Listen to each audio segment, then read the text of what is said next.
ஆன்மீக உறவுகள் அனைவருக்கும் என் அன்பான வணக்கங்கள். நாளைய தினம் 27/5/2025 வைகாசி அமாவாசை செவ்வாய்க்கிழமையோடு சேர்ந்து வருகிறது. ரொம்ப சக்தி வாய்ந்த இந்த நாளில் சோடச கலை நேரத்தை நம்ம சரியாக பயன்படுத்தி நம்முடைய வேண்டுதல் வைத்தோம் அப்படின்னா நம்முடைய பண கஷ்டத்திலிருந்தும் கடன் சுமையிலிருந்தும் வெளிவரலாம். வாழ்க்கையில் பொருளாதாரத்தில் எவ்வளோ சீக்கிரம் முன்னேறணுங்கிற ஆர்வம் உங்களுக்கு இருக்குதோ அந்த ஆர்வத்தை எல்லாம் நிறைவேற்றி கொள்ள இந்த சோடசக்கலை நேரத்தை பிரபஞ்சத்துக்கிட்ட வேண்டுதல் வச்சு பாருங்கள். நீங்கள் கேட்ட செல்வ வளம் நிச்சயமாக உங்களுக்கு கிடைக்கும். வாழ்க்கையில் முன்னேறக்கூடிய வாய்ப்புகள் உங்கள் வீடு தேடி வர தொடங்கும். ரொம்ப சக்தி வாய்ந்த இந்த சோடசக்கலை நேரம் நாளைய தினம் எப்போ வருது, அந்த நேரத்தில் நம்ம செய்ய வேண்டிய வழிபாடு என்ன, இது பற்றின தகவல்களை தான் இந்த பதிவில் நம்ம பார்க்க போகிறோம். நாளை காலை 27/5/2025 செவ்வாய்க்கிழமை காலை 9 மணி வரைக்குமே அமாவாசை திதிங்கிறது இருக்குது. இப்போ உங்களுக்கு சோடசக்கலை நேரம் எப்போன்னு பார்த்தீங்கன்னா அமாவாசை திதி முடிய போகிறதுக்கு 1 மணி நேரத்துக்கு முன்னாடியும் முடிந்த அமாவாசை திதி முடிந்து 1 மணி நேரத்துக்கு பின்பு ஆக மொத்தம் 2 மணி நேரம். இந்த 2 மணி நேரத்தில் ஒரு 5 நொடி தான் மும்மூர்த்திகளோட அருள்ங்கிறது நமக்கு கிடைக்கும். ஆனால் அந்த 2 மணி நேரத்தில் இந்த 5 நொடிங்கிறது எப்போ வருதுன்னு நமக்கு தெரியாது.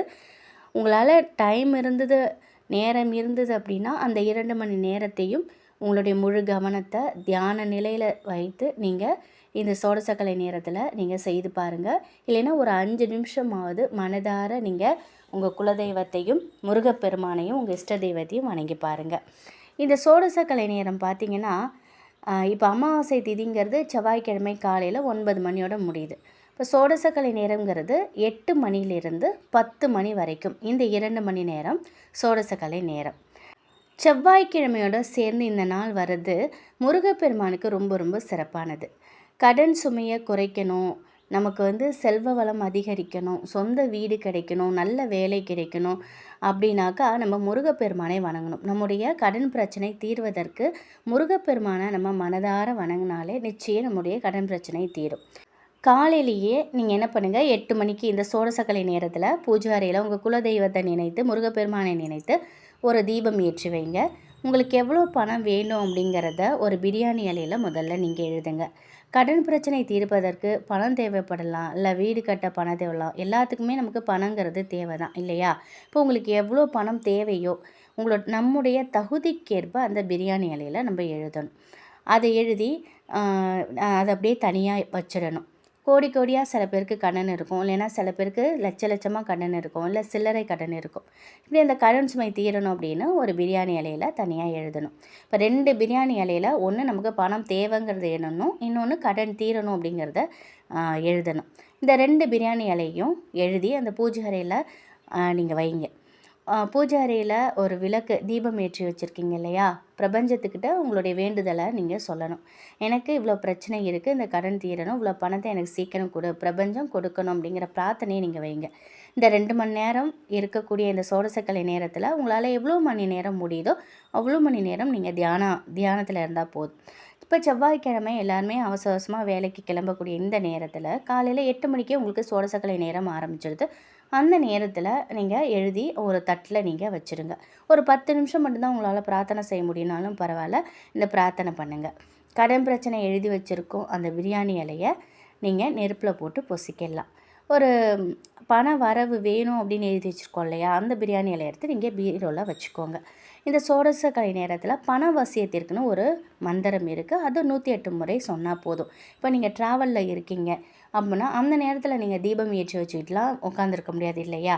அப்போது நம்மளால் முடிந்தால் நம்ம வீட்டில் இருந்தால் இந்த தியான நிலையம் இந்த தீபம் ஏற்றுவதையும் இதை நம்ம செய்யலாம். வீட்டில் இருக்கிறவங்களுக்கு நான் இப்போ சொல்லிட்டேன். இப்போ நீங்கள் ட்ராவலில் இருக்கீங்க, ஒரு வேலைக்கு போகிறீங்க அவசரமாக அப்படிங்கும்போது அந்த நேரத்தில் நம்மளால் இதெல்லாம் பண்ணிகிட்ருக்க முடியாது. அப்போது அந்த பண வசிய மந்திரத்தை நம்ம சோடசக்கலை நேரத்தில் மனசுக்குள்ளே சொல்லிக்கலாம் இல்லையா?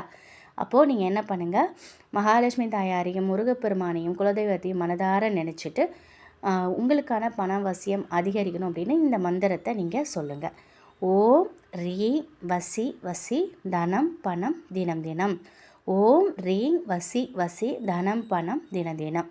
இப்போது இந்த ஒரு மந்திரத்தை நீங்கள் சொல்லுங்கள். உங்களுக்கு பரிகாரத்தை செய்வதற்கு நேரம் இல்லைனாலும் சரிங்க, நீங்கள் இருந்த இடத்துல இருந்தே இந்த பணவசிய மந்திரத்தை ஒரு 27 முறை சொன்னால் கூட உங்களுக்கு போதுமானது. உங்களுக்கான பணப்பிரச்சனைங்கிறது கூடிய விரைவில் தீர்வதற்கான வாய்ப்புகள் கிடைக்கும். பணப்பிரச்சனையை தவிர சில பேருக்கு வாழ்க்கையில் இன்னும் தீர்க்க முடியாத நிறைய பிரச்சனைகள் இருக்கும். அந்த பிரச்சனைகள் தீரணும் அப்படின்னும் இந்த சோடசக்கலை நேரத்தில் பிரபஞ்சத்திட்ட உங்கள் வேண்டுதலை நீங்கள் வைக்கலாம். நான் மறுபடியும் சொல்கிறேன், 8 மணிலேருந்து செவ்வாய்க்கிழமை காலை 8 மணிலிருந்து 10 மணி வரைக்கும் சோடசக்கலை நேரம் இருக்குது. அதில் ஒரு 5 நிமிடம் தான் மும்மூர்த்திகளோட அருள் நமக்கு கிடைக்கும். நீங்கள் வீட்டில் இருந்தீங்க அப்படின்னாக்கா அந்த 2 மணி நேரத்தையும் நீங்கள் பூஜை அறையில் தீபம் ஏற்றி வைத்து மனதார தியான நிலையில் உங்கள் முழு மனதையும் உங்களுக்கான தேவை என்னவோ அதை நினச்சி இந்த மந்திரத்தை சொல்லி கூட நீங்கள் அமைதியாக தியான நிலையில் இருக்கலாம். அப்போ தான் நீங்கள் அந்த சோடசக்கலை நேரம் ஸ்டார்ட் பண்ணும்போது ஒரு தட்டில் நீங்கள் என்ன பண்ணுங்கள், கொஞ்சமாக ஒரு கைப்பிடி அளவுக்கு பச்சரிசி பரப்பிட்டு அதற்கு மேலே 2 பிரியாணி இலை, ஒன்று உங்களுக்கு பண வரவு அதிகரிக்கணும், இன்னொன்று கடன் சுமை தீரணும். இதை எழுதி வச்சுட்டு நீங்கள் தியானத்தில் இருங்க. அந்த சோடசக்கலை முடிகிற வரைக்கும் தியானத்தில் இருங்க. முடிகிற தருவாயில் நீங்கள் என்ன பண்ணுங்கள், அந்த பிரியாணி இலை கடன் சுமை தீரணும்னு எழுதியிருக்கீங்க இல்லையா, அதை நீங்கள் எரிச்சிடணும். ஒரு தீக்குச்சியை வச்சு அதை எரிச்சிடுங்க, அவ்வளோதான். இன்னொன்று பிரியாணி இலை பணவரவு அதிகரிக்கணும்னு எழுதியிருந்தீங்களா, அதை அந்த சோடசக்கலை நேரத்தில் முடியும் தருவாயில் அதை எடுத்து நீங்கள் பீரோவில் நீங்கள் வச்சிடணும். அந்த பச்சரிசி இருக்கு இல்லையா, அது சோடசக்கலை நேரம் முடிஞ்சதும் அந்த பச்சரிசியை நல்லா மிக்சியில் போட்டு ஒரு அடி அடிச்சுட்டு, கொஞ்சம் மாவாக கூட இருந்தாலும் பரவாயில்ல, அதோட ஒரு வெள்ளை சர்க்கரையோ இல்லை நாட்டு சர்க்கரையோ ஒரு இனிப்பு கலந்து அதை எறும்புகளுக்கு நீங்கள் இரையாக போட்டுருங்க. அதை எறும்புகள் சாப்பிட்டாலே போதும், நம்முடைய கடன் பிரச்சனை கண்டிப்பாக தீரும். இதை நீங்கள் செய்யுங்க.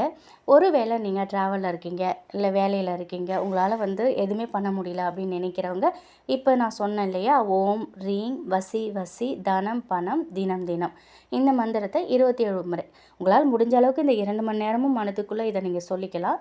அப்படி உங்களால் முடியலைன்னா அட்லீஸ்ட் ஒரு 27 முறையாவது இந்த மந்திரத்தை மனசுக்குள்ளே சொல்லிவிட்டு மனதார வேண்டிக்கோங்க. அந்த சோடசக்கலை நேரத்தில் உங்களுக்கு என்ன தேவையோ அதை நீங்கள் மனதார வேண்டிக்கோங்க.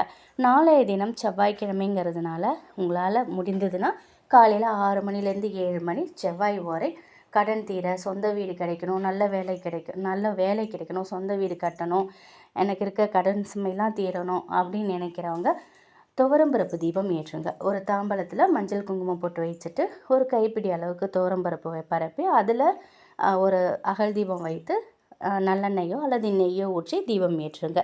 உங்களால் முடிந்தால் அந்த ஒரு தீபத்தை காலையில் 6 to 7 செவ்வாய் உரையில் நீங்கள் செஞ்சுட்டு வாங்க. செவ்வாய்க்கிழமை தோறும் காலை 6 to 7 இதை நீங்கள் இந்த தீபத்தை ஏற்றிட்டு வந்தாலே போதுமானது.